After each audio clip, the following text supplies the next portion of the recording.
Hotfix 0.5 notes have been posted, so Amazon device users rejoice. It was Neviskio from DR Studios who posted the information.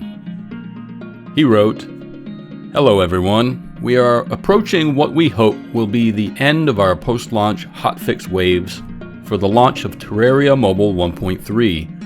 So we hope that everyone has enjoyed this version of Terraria thus far, and that you have also appreciated what fixes and changes we have been able to add in the handful of hotfix waves to date. 1.3.0.7.5 brings some pretty important new features to bear that we think will help sort out some of the stability issues that low-end device players have been experiencing. We also took the time to add an indicator for hard mode transition progress, so you'll no longer have to wonder if your game has stopped progressing and can get a sense for just how much longer you have to wait before you can get to smashing altars and collecting those new ores. Of course, we have the usual array of fixes in place here, so be sure to take a look at the full list below for any bugs that have been bugging you. If all goes well, this may be our last hotfix before we move on to the next feature update, focused on controller support and control customization. We have also submitted 1.3.0.7.5 to Amazon for approval, so Amazon players should be on Terraria Mobile 1.3 soon. Note, please check the Amazon minimum specifications below to see if your device is eligible for the update. And just as a note, that list of min specs can be found in the link to this post by Neviskio that I've included in the video description below. Neviskio continued, Amazon minimum specifications will be similar to what is supported on Android, such as OpenGL3, 1 gig of available RAM, etc.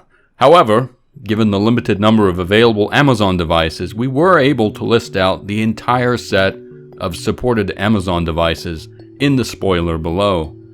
If your device is not on this list, you will not be able to receive the Terraria 1.3 update. However, your existing Terraria 1.2 version will remain fully functional as it is now. As far as new features and changes, they included this information.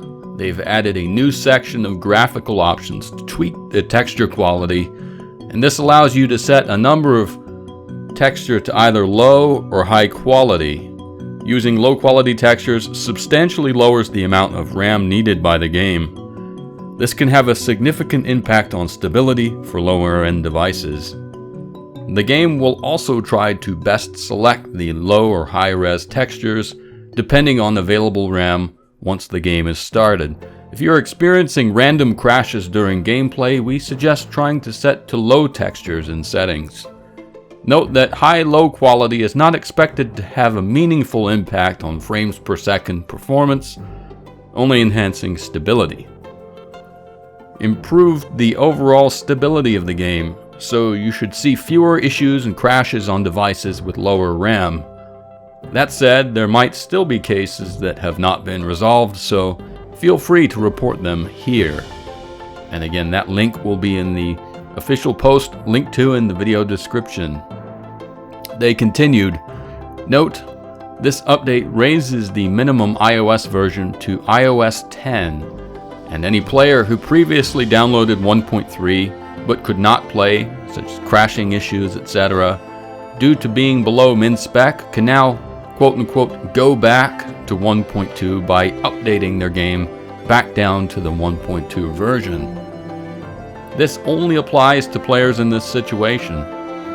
There is no support for swapping versions outside of this. This is being done because there is no way that the game can be made stable on such old and low-spec devices, even with the new graphics settings. We want you to have a playable game first and foremost, and so you can choose to downgrade to 1.2 if your 1.3 is unstable. If you choose to do this, you will see the following message. Simply tap download to downgrade your game to 1.2, and they shared this image. Neviskio also added that they've included a new indicator when hard mode conversion is in progress. That was mentioned earlier, of course. They added that the team noted a potential issue where a scheduled autosave and hard mode conversion could occur at the same time, so this has been properly prioritized. If a world save is in progress, the hard mode conversion will start once saving the world data is finished, so you may see the indicator staying on 0% for a period of time. This indicator exists both in-game and if you exit your world before it is completed. And they gave this image to demonstrate it in action. They continued, to fix an issue that was causing the map data to reset when you disabled and enabled the map data while in-game, we disabled the map enabled disabled setting from when in-game. This is now only available from the main menu screen. To correct an issue with the Stardust and Nebula wings having swapped hovering, we've updated the balance of these wings and the Vortex wings to match 1.3.1. While this is not matching our usual intention to keep balance to 1307, we decided it would be for the best. Terraria Mobile 1.3.0.7.5 requires a new version of the dedicated Terraria mobile server for PC. You can obtain the latest version by following the link below or checking out the front page of Terraria.org. And that was it, really. For their extensive list of bugs fixed, known issues, and frequently asked questions, feel free to consult the link I mentioned earlier. You can find it in the video description, and that link will include all of that information if you want to give it a read. I thought it would be a little bit of a laborious job for me to just recite it verbally, so I haven't. Anyway, so barely a month out from 1.3's release, where are we? Well, we've had 5 hotfixes, along now with what appears to be Amazon device support, which should be here any second now. And it looks like if this latest patch goes smoothly, I think we can expect them to transition to that work on controller and customization support, which would be great.